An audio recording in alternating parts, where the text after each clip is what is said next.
Tonight, Canada back at the table with the U.S. trying to hammer out an end to the trade war. Minister LeBlanc and my chief of staff are, as we speak, in Washington. Canada's point person back in Washington face-to-face with his counterpart. What CBC News has learned about that meeting and hopes of a deal.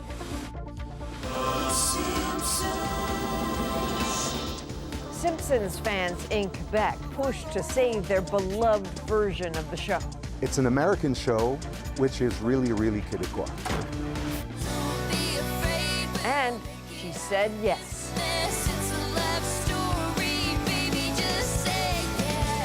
Taylor Swift is now in her engaged era. Everybody was just freaking out. From CBC News, this is The National with Chief Correspondent Adrian Arsenault. Thanks for joining us. We begin tonight with Canadian negotiators back on the ground in Washington to restart those stalled trade negotiations. Canada-U.S. Trade Minister Dominic LeBlanc met with his American counterpart, and we're learning that meeting went longer than expected. This comes just days after Prime Minister Mark Carney announced Canada will drop most of its retaliatory tariffs, a major shift aimed at resetting the relationship with the U.S. And on that front, we are also hearing that there's a sense of optimism on the Canadian side tonight. Ashley Burke starts us off from Washington. After exchanging text messages, the Prime Minister and Donald Trump agreed it was time for trade talks to pick up. A Canadian source tells CBC News. Minister LeBlanc and my chief of staff are, as we speak, in Washington. Canada's trying to land a deal to drop or at least lower Trump's tariffs, hitting some industries hard. It's aluminum, steel, autos, copper. They happen to have a specific on copper. And then, of course, lumber, softwood lumber, which has been an issue. So those are the areas where immediately we are focused on improving the outcomes, if we can. Canada-U.S. Trade Minister Dominic LeBlanc posting a photo online with Trump's Secretary of Commerce. LeBlanc describing it as a productive meeting with Howard Lutnick and his senior team this morning. A source says it lasted 90 minutes and came about because Carney announced on Friday Canada would drop some retaliatory tariffs on the U.S. Do you have any assurances from the Americans that this will kickstart negotiations? Did President Trump specifically say that in his conversation with you? Yes. That same day, Trump responded. He's removing his retaliatory tariffs, which I thought was nice, and we're going to have another call soon. Now Carney appears to see an opening. He is seeking to try to get a better deal than anyone else in the world has secured so far. And by putting forth this gesture of goodwill, he's hoping that that will move the needle. These talks are unfolding after criticism from the opposition that Carney's made generous concessions to Trump without getting anything in return. So, Ashley, as much as this is possible, what do we know about what comes next? Well, Adrian, that Canadian source tells me that there is a sense of urgency right now. The Canadian side sees a window to try and reach a trade deal with the U.S., but the source also says that there's no guarantee that it will happen in the next few weeks. What we also know is that Canada's ambassador to the U.S. was at today's meeting, and the Prime Minister's chief of staff, along with the clerk of the Privy Council, are also here in Washington, signaling just how serious these talks could be. And I gather you've learned that another meeting is expected tomorrow, right? Yeah, the Public Safety Minister, Justice Minister, and the fentanyl czar are supposed to talk to the U.S. Attorney General. Sean Fraser's office says that Pam Bondi got in touch with them to meet and that they're expected to talk about what Canada is doing to strengthen the criminal justice system, border security, and uphold the rule of law. LeBlanc will also be here in Washington. All right. Ashley Burke, watching it all from Washington. Thank you. Now, as the government renegotiates its trade relationship with the U.S., it's also planning major infrastructure projects in this country to boost the economy here. And as Rafi Boudjikanian explains, we're getting a sense now of what some of those could be.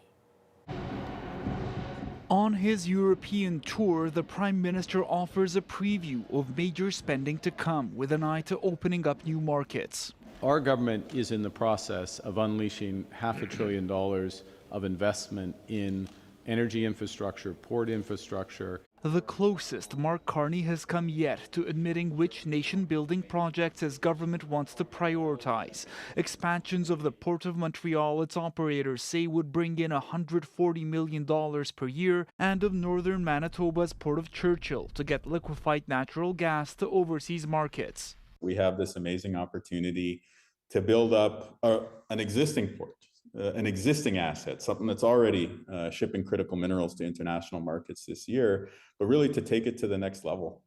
And I got to tell you, my phone blew up first thing this morning. There is a lot happening. It's the number one focus of this government is to build that infrastructure. Just 3 years ago, Carney's predecessor, Justin Trudeau, said there was no business case to export Canadian LNG across the Atlantic as Russia's war on Ukraine isolated Moscow, a major supplier to Europe. Some are vocal about Ottawa being slow to step into the breach. We would like the Canadian LNG market to open to Europe. We would like to see the Canadian gas flow. Canada's push to diversify its economic relationships comes as Donald Trump wages a tariff war with the world.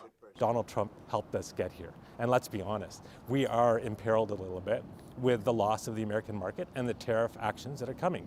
And so we need to move quickly. He says Carney's words now will have businesses paying close attention. It's all about investment attraction in this country. With that kind of signaling, it's a definite shift from before. We're expecting an official list of the projects the government wants to prioritize to be released in just about 2 weeks, right before MPs head back to the House of Commons for the fall. So that is the list, but Rafi, can you talk to us about the plan to get the projects going? The Major Projects Office, the Liberals say, will oversee these approvals, is not up and running yet. The government says that should happen by Labor Day. That office is a big part of fast-tracking these projects. It would have to coordinate with provincial or territorial counterparts to determine which jurisdiction gets to assess the impact on the environment, for example. Okay, Rafi Boudjikanian in Ottawa, thank you. Defense is a key focus of the Prime Minister's trip to Europe. And on that front, two big announcements from Mark Carney. Evan Dyer with Canada's plans to extend the military mission in Latvia and replace this country's aging submarines. Meeting with the Prime Minister of Latvia, Mark Carney said Canadian troops would defend her country from any Russian aggression. An attack of any sort on this country is an attack on Canada as a member of the NATO alliance. Canadian troops have been in Latvia for more than 10 years to help deter the threat from Russia, which has only grown. And so has the Canadian deployment, tripling in the last 2 years to 2,500 personnel. Now the Prime Minister is announcing a 3-year extension to that mission, part of a commitment to NATO and to increasing defence spending. As part of that, Canada wants to replace its 4 aging submarines, bought used from the British nearly 3 decades ago, with a dozen new ones to patrol its coasts at a cost of about $2 billion each. Tuesday, Carney toured the ThyssenKrupp shipyard in Kiel, Germany. Most of NATO's subs were made there. And it's purpose-built for Arctic and under-ice operations. I think ideal for Canada defense needs, and it could ensure security, sovereignty, and NATO's circumpolar strength. South Korea's Hanwha Ocean is the only other shipbuilder in the running for that massive contract. But whoever wins it, there is a hope that some of that cash will stay in Canada. The assumption is we build it here, but I mean, the customer is always right? So if they want or demand for special, let's say, reasons to build them in Canada, we would also be able for that. Burkhardt says his company's already spoken to Canadian shipyards about collaborating on the project.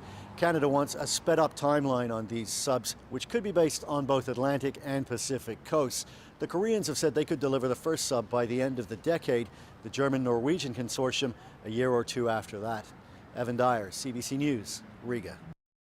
Another unprecedented move by Donald Trump tonight. The U.S. president says he is firing Federal Reserve Governor Lisa Cook over allegations of mortgage fraud. No, she seems to have had an infraction, and she can't have an infraction, and especially that infraction because she's in charge of, if you think about it, mortgages. Cook has never been charged and denies the allegations. She says Trump has no authority to fire her and plans to sue in order to keep her job. Trump has been critical of the Fed for not cutting interest rates. There are concerns Cook's removal could undermine the central bank's political independence. In Israel, hundreds of thousands took to the streets tonight calling for an end to the war and to bring the hostages home. This just a day after Israel's deadly attack on a hospital in Gaza that has triggered outrage. Senior international correspondent Margaret Evans is in Jerusalem for us tonight. Tel Aviv's hostage square and the culmination of a day designed to put pressure on Israel's Prime Minister Benjamin Netanyahu to accept a ceasefire for hostages deal. There were marches, blocked roads, and protests outside the homes of government ministers. 20 hostages are still believed to be alive, including Yehuda Cohen's son, Nimrod. It's another day to make sure the issue of the hostages stays in high priority. Another day to pressure Netanyahu and force him to end the war and get a hostage deal. Hamas accepted a deal put forward by mediators last week, based on a 60-day ceasefire and an initial release of half the hostages. Netanyahu has yet to formally respond, bringing people to the streets across Israel. Opinion polls have consistently shown that a majority of Israelis favor a ceasefire in exchange for the release of the hostages. But despite sustained pressure at demonstrations like this one, it hasn't budged the Prime Minister. Many Israelis say that's because he fears hardliners in his cabinet will topple his government if he ends the war. It still feels like he's spitting in our face and just not listening. And I think it's just because he wants to stay in office. International pressure has also increased on Netanyahu after the UN's hunger watchdog confirmed a famine in Gaza City last week, and in the wake of outrage over the killing of at least 20 people, including 5 Palestinian journalists, in a double strike on a hospital in Khan Yunis on Monday. Journalists in Gaza City, including Marwan Al-Khoul, paid tribute to their colleagues. Our message is clear. We need protection. We are still doing our work in spite of all of these risks around us. The Israeli military said its soldiers were aiming at what it said was a Hamas camera placed near Al-Nasser Hospital. It did not explain a second hit on the same location minutes later as would-be rescuers arrived. Margaret Evans, CBC News, Jerusalem. Public health officials in London, Ontario, say they have identified the likely source of a deadly Legionnaires disease outbreak.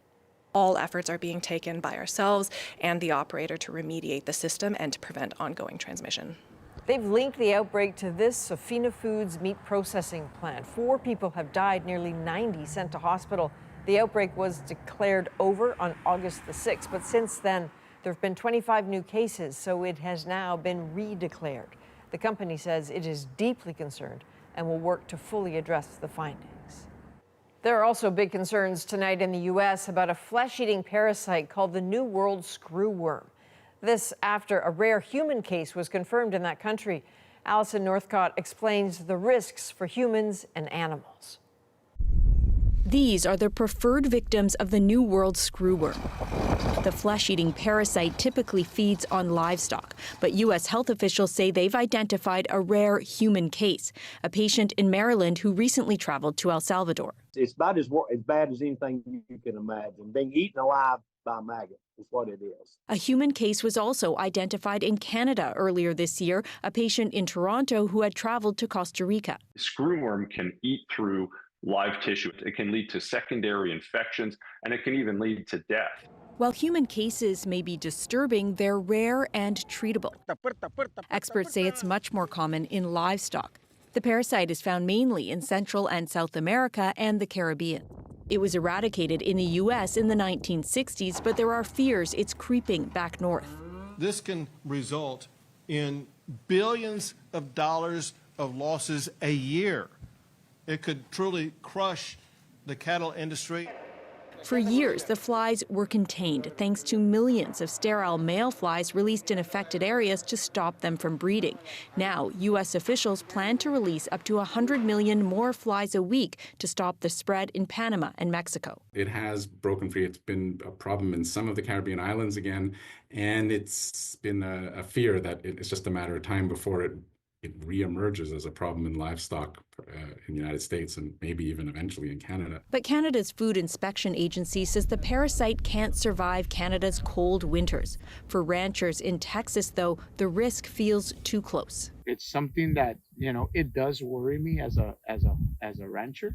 Health Canada says while this parasite is unlikely to become established in Canada, it says with climate change and the move north, Canadian travelers could be at risk if they visit affected areas.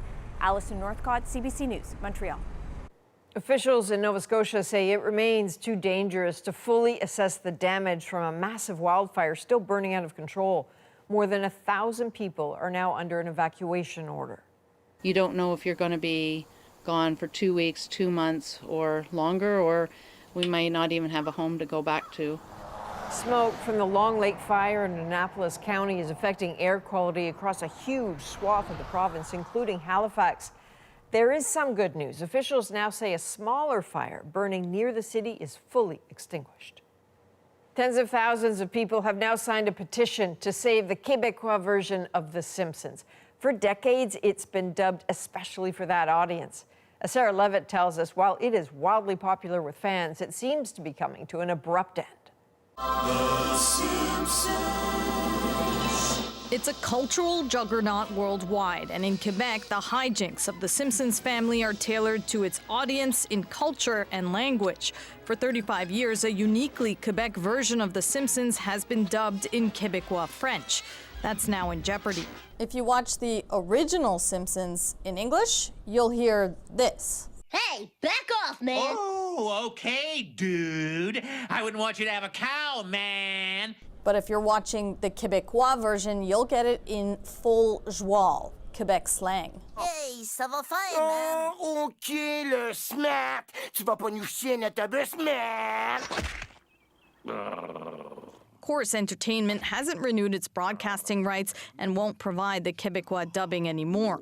Instead, it'll be up to Disney+, and so far it appears that's not happening. Disney didn't reply to requests for comment. C'est important qu'on ait une version québécoise. Joshua Biasotto says it's important to have a Québécois version because it's something the people of Quebec can identify with.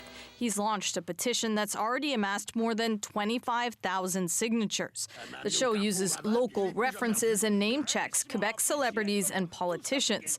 And the French version from France just won't cut it for many. Imagine yourself not having access as a Canadian to the U.S. version of The Simpsons and being forced to watch a UK version. Despite the loss of Les Simpsons, streaming services like Amazon Prime and Netflix have kept Quebec's dubbing industry busy. Because they want the language and they want the culture and they want the flavor. Is Disney going to find a new partnership with another broadcaster? Hopefully. Or else, for the first time in 36 years, Les Simpsons won't be available en français québécois.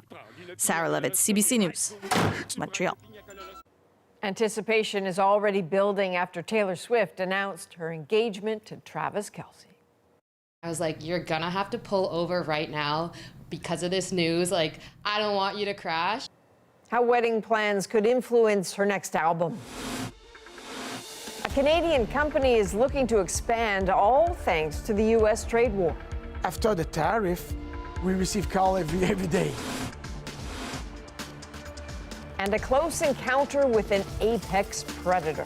The shadow of a grizzly bear claw kind of reaches out and touches the side of the tent. We're back in 2.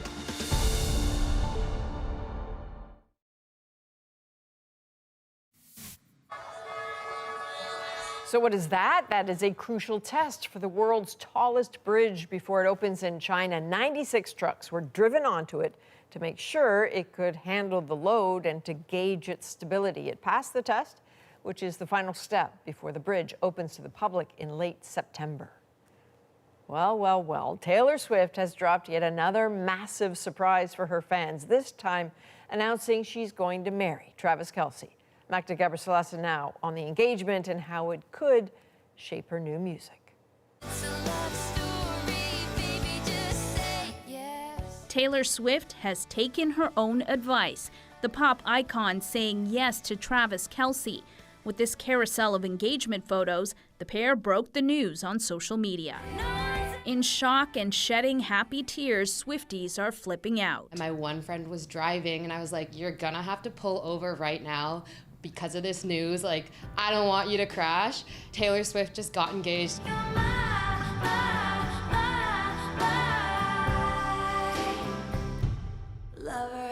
It's a love story that took off in 2023 with Kelce making the first move. This is sort of what I've been writing songs about wanting to happen to me since I was a teenager. The relationship has been a magnet for headlines, with the pair pulling attention their way at the Super Bowl.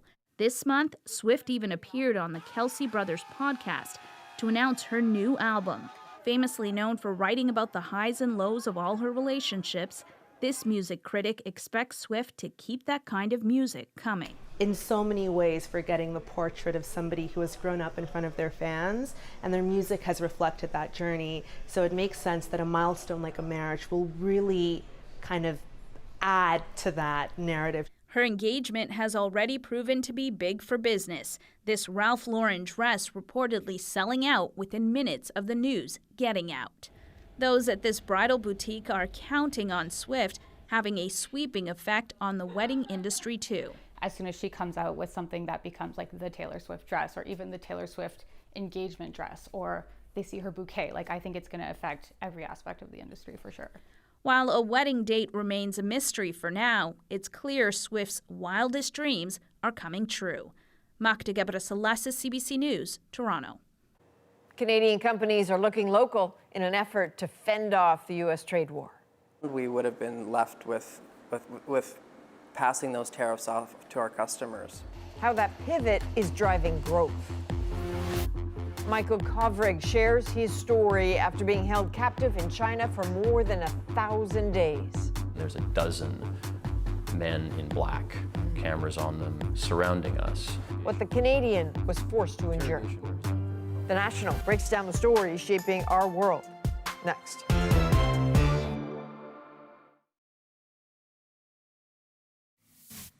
You can't see anything. We're in the middle of the haboob. What a scene. A sprawling dust storm rolling through parts of Phoenix on Monday. Winds reached more than 110 kilometers per hour. The storm, also called a haboob, turned the sky nearly black, knocking out power and grounding flights at one of the United States' busiest airports. Well, facing a storm of tariffs from Donald Trump, one Canadian company is pivoting to bring its entire supply chain back home. Philippe de Montigny takes us inside the food can manufacturer, hoping to take advantage of the Buy Canada movement. Since steel tariffs between Canada and the U.S. came into effect, this Quebec food can maker has seen its sales more than double. After the tariff, the phone ringing, we receive call every day. As Canadian food companies scramble to avoid these extra costs. Before Ideal Can, there were no Canadian can manufacturers. So we were left with having to source from the United States. Sprague Foods, which sells canned soups, beans, and vegetables, is one of many to make the switch. We would have been left with passing those tariffs off to our customers. The CEO of Ideal Can is now looking to expand to Ontario, launching a new plant in the Windsor region in January, which could produce around 1.2 billion cans a year by 2028. There used to be like a lot of blue-collar jobs in this city, and there just simply isn't anymore. It's something that we could really use. The Windsor region has one of the highest unemployment rates in the country, at more than 10%. Next year, the company also plans to open a cutting and coating facility in Hamilton, near its steel supplier. That part of the production is still only done south of the border. And they ship them back up. No, that's stopping. Ontario Premier Doug Ford is on board with the ideal can expansion, which could create more than 100 jobs. But experts say shifting an entire supply chain is not necessarily economical. Building a plant is always a challenge because you have to know what will be the payback period for your investment. And so usually payback periods are at least 8 to 10 years. So these are long-term decisions. And even beyond food cans, untangling these contracts and supply chains for much more integrated sectors like auto manufacturing is no easy task. Philippe Demonty, CBC News, Toronto. Now it's time to break down the news shaping our world tonight. Our exclusive interview with Michael Kovrig. We came up a spiral staircase in front of my apartment and boom. There's a dozen men in black. It is the stuff of an international action thriller. Shouting in Chinese, that's him. Put a blindfold over my eyes. Canadian Michael Kovrig, captured by China under the darkness of night, jailed, alone, accused of spying without evidence. I've never been a spy of any kind. One of two Canadians, the Michaels, grabbed in Beijing after a Chinese executive was arrested in Canada.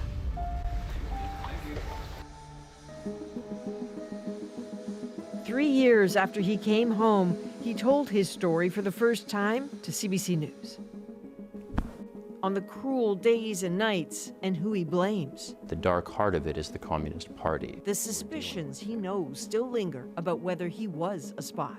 Yeah, that really hurt. It hurt for a range of reasons. And missing the birth of his daughter, meeting her for the first time. And pushing my daughter on a swing and her saying to her mother, "Mommy, I'm so happy." Michael Kovrig was captive in China for 1,019 days. I am curious, as you come back to Canada and you meet people and you say, "Hi, I'm Michael Kovrig. What's the next line?" You've hit on an exact issue, actually, the whole point of identity. And that was a lot of what this was about. Because when you're detained, right, you're in a system that is trying to force a different identity on you, right? Mm-hmm. To destroy you psychologically and convince you that no, you're a bad man, you're a prisoner, you're a hostage. You're a spy. Exactly. The CFO and daughter of Huawei's founder was arrested while changing flights in Canada. An arrest that is sending ripples through the global stock market this morning. Can I take you, if you don't mind, to December 1st, 2018? Mm-hmm. So Meng Wanzhou, the CFO of Huawei, is arrested in Vancouver. Do you remember how you heard about that and what went through your mind at the time? This was a big deal, and not everybody seemed to entirely understand just how big a deal, and that the Chinese government was going to be furious, and that they were sure to retaliate somehow. So let's bring in our panel, Michael Kovrig. His analysis mattered. The former diplomat was working as an Asia advisor for the International Crisis Group. Clear that some North Korean senior official is visiting Beijing. Incredibly, he was the one many in the media and world capitals first reached out to for insight as to what Meng's arrest by the RCMP at the urging of the Americans might mean. So can you take me to the moment when you were grabbed? What happened? So it was about 10 o'clock at night. I had just finished dinner with my partner, and we were walking across the plaza in an area called Sanlitun Soho. It's this very sort of science fiction Blade Runner style Japanese architecture set of skyscrapers.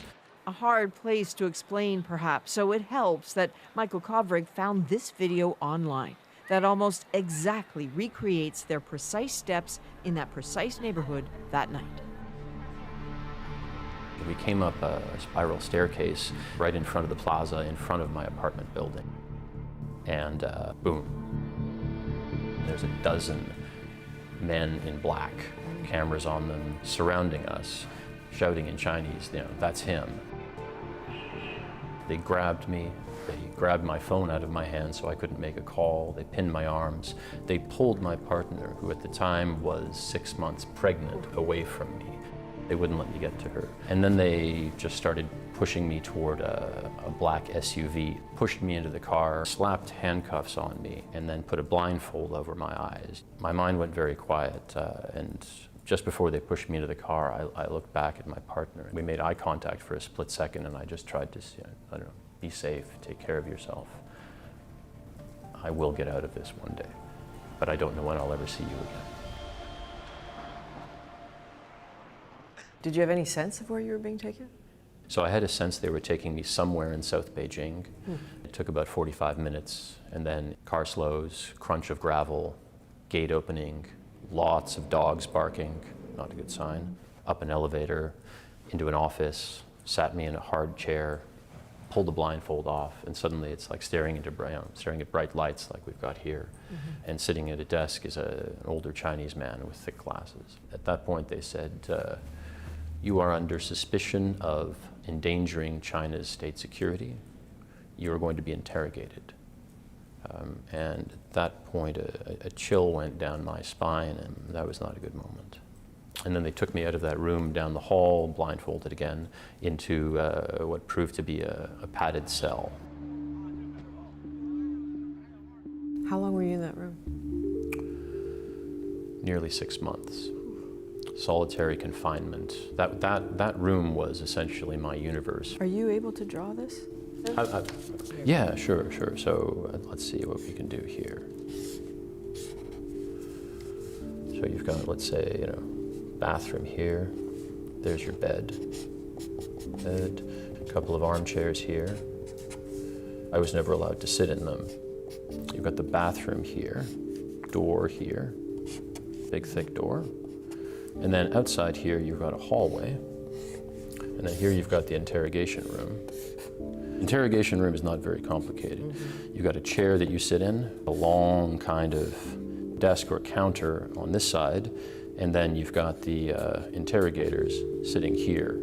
They are trying to bully and torment and terrorize and coerce you into accepting their false version of reality, locking you into a chair for hours on end. Like how? It's almost like sort of an adult version of a kid's high chair, right? High-backed wooden chair, and there's a board that goes over the front of it like a tray that they lock so that you can't get out of it.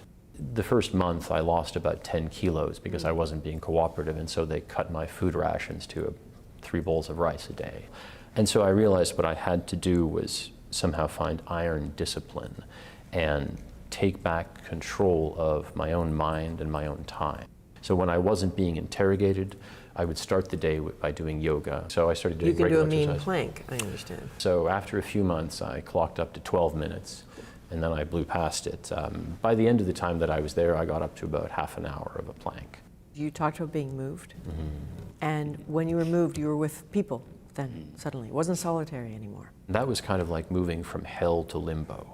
The cell was larger, had high ceilings, and there was daylight coming in through plexiglass windows very high up on the walls there. So I had a series of about a dozen Chinese men as cellmates, and that was the following sort of 2 years while I was in detention. While in detention, every now and then he was allowed a hint of connection. Books, letters, and curiously, a weather-beaten travel magazine given to him during a consular visit so he could dream. The letters were lifelines. As his little one grew without him, he wrote long notes she'll read one day. "Happy first birthday, my beautiful baby." And to his family, he needed ways to tell them how he was really feeling and yet get it past the guards. Such a music lover, he realized the mere mention of a favorite song might tip them to search the lyrics. So we were all fans of Leonard Cohen. I've been a huge fan for years. And I was able to get a book of his lyrics and poems. So one was Anthem, and it has that line. I have the lyrics here, if you want to look at them. I bet you know them off by heart. Oh yes, that's right. Yeah, ring the bells that still can ring. There is a crack in everything. That's how the light gets in. The letters from my loved ones were like the light coming through the cracks in the darkness. And the whole point of ringing the bells was basically a metaphor to not stop advocating, to to keep this issue on the front, on the desk of everybody with the power to resolve it. And who were his advocates? Among the many, one extraordinary woman. When we come back, his thoughts for his separated wife, Vina Najibullah.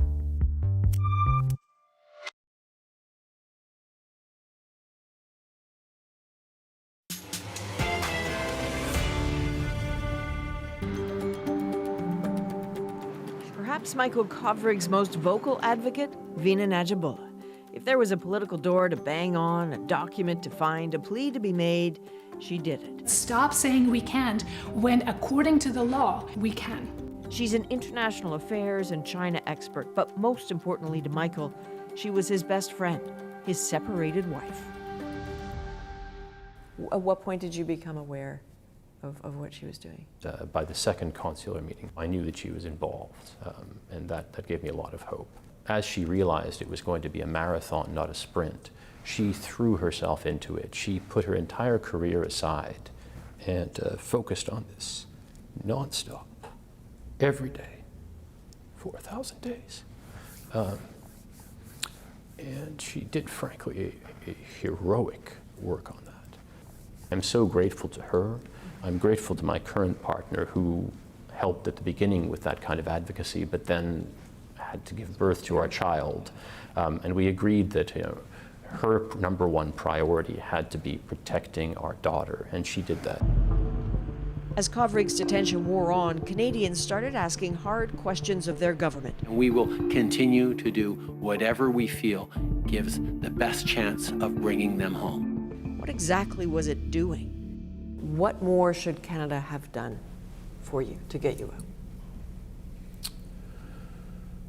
I think the key element is to recognize that Canada always had the authority, the Canadian Justice Minister had the authority to interrupt the process at any point and essentially end it. But there were also costs and consequences to doing that. Should Canada have done more, particularly in the Montreal case? I think that the key lesson with regard to Canada on this was that you need to be better prepared and have a strategy. If the government is going to do something that is going to be angering, or if there is a risk of your citizens being detained, you need to have plans and procedures and strategies in place to deal with it. For a number of reasons, the Canadian government was not prepared. The U.S. government wasn't prepared for the blowback from arresting Meng Wanzhou. I think somewhat different approaches and a quicker understanding of the problems would have led to hopefully a faster resolution. But what I would say on that is that ultimately it took President Joe Biden to make the hard decisions that others were not willing or able to make previously. At the end of the day, you need to prioritize getting your citizens home. That is the fundamental responsibility of the state, is to protect its own citizens. What Michael Kovrig did not know for a long time is that he wasn't the only Canadian held.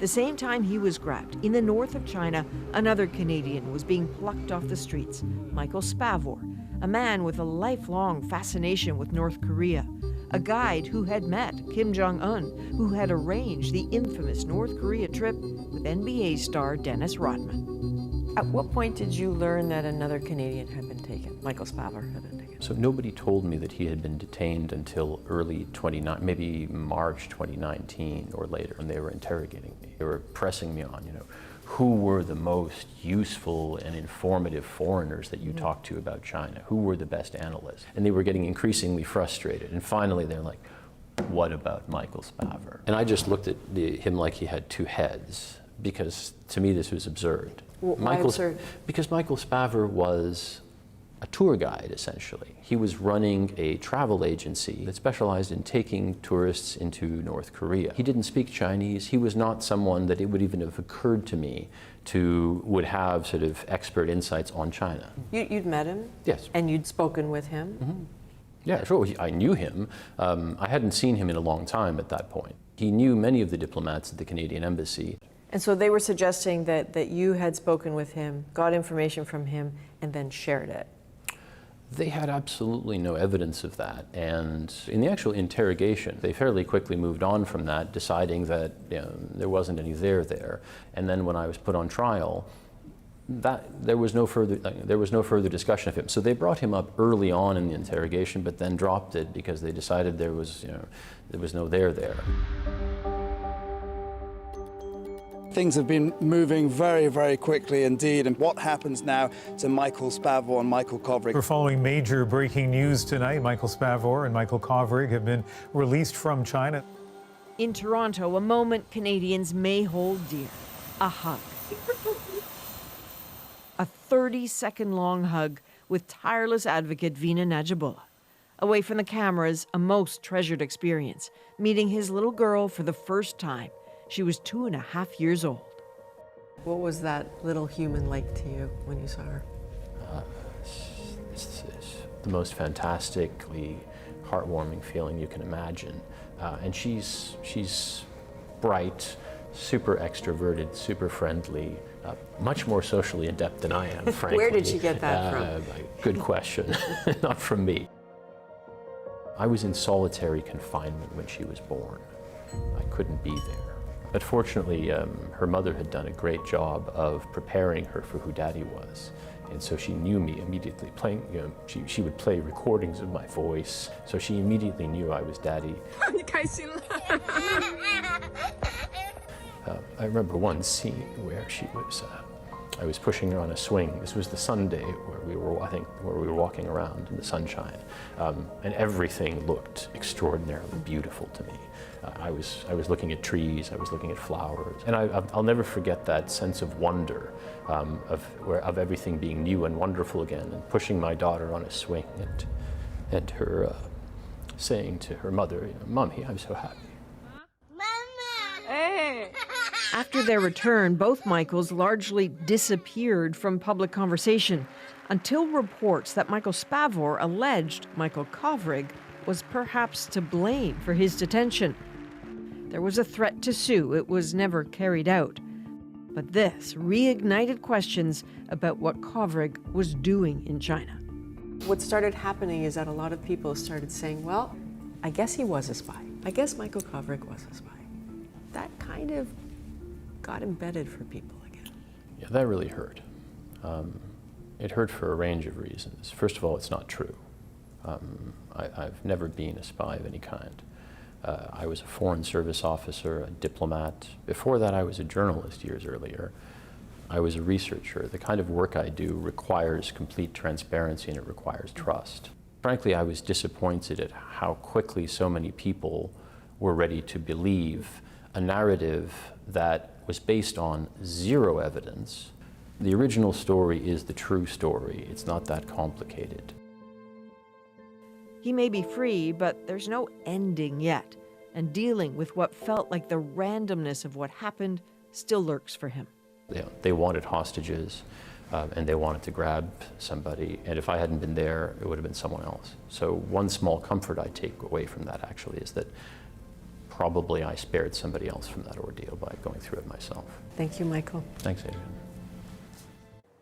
For foreigners, the risks of visiting China have been growing, including exit bans and arbitrary arrest. Michael Kovrig now lives with his partner and daughter with plans to celebrate this coming September 24th, marking 4 years since his release, which he calls Freedom Day. Next, a travel blogger's close encounter with a grizzly. You know, I was like, take the tent. I don't care what's in the tent, as long as he seemed more interested in the tent than me. Yeah, take the tent. How she got away in our moment.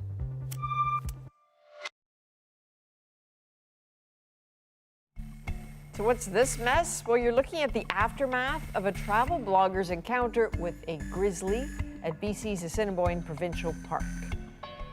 So luckily, of course, she got away unscathed, even got to continue with her trip. So tonight, that close call, how this happened, makes our moment. First thing that went through my mind was just, okay, this is happening. My husband was going to climb Mount Assiniboine, in Assiniboine Provincial Park, and I was hanging out at camp, and I heard something outside my tent. Instantly, when I heard that noise, I knew the shadow of a grizzly bear claw kind of reaches out and touches the side of the tent. It's fight or flight time. I just hit the bear spray for a couple of seconds, and I was like, take the tent. I don't care what's in the tent, as long as he seemed more interested in the tent than me. I ran across the river and the marsh. He messed with the tent for probably like 10 minutes.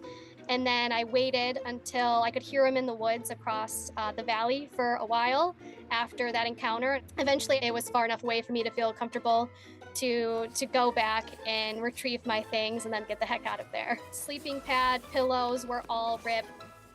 Would never like to be that close to a grizzly again. Okay, so how does this happen? Why was the bear so invested in the tent? It seems she might have had a peanut butter and chocolate sandwich in the tent, but interestingly enough, he left that. Everything else was trash, but wasn't interested in the peanut butter and chocolate. I would have been, but not the bear. From all of us at The National, thank you for being with us. I'm Adrienne Arsenault. Take care.